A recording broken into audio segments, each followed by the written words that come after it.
and I married a lighthouse inspector. But when he left me a widow, I took my own route, up there at the very top of that island. Now, I wasn't the only person that lived on that big island. Down along the shoreline, it was a busy place. Did you know that Angel Island is called the Ellis Island of the West?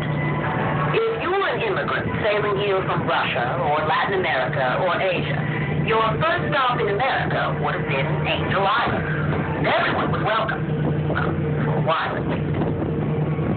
As the opportunities created by the gold rush started to fade, racial tensions grew more intense than ever before. They finally snapped in 1882 when Congress passed the Chinese Exclusion Act. I can't understand it. Chinese men had worked hard to build the Transcontinental Railroad, but now the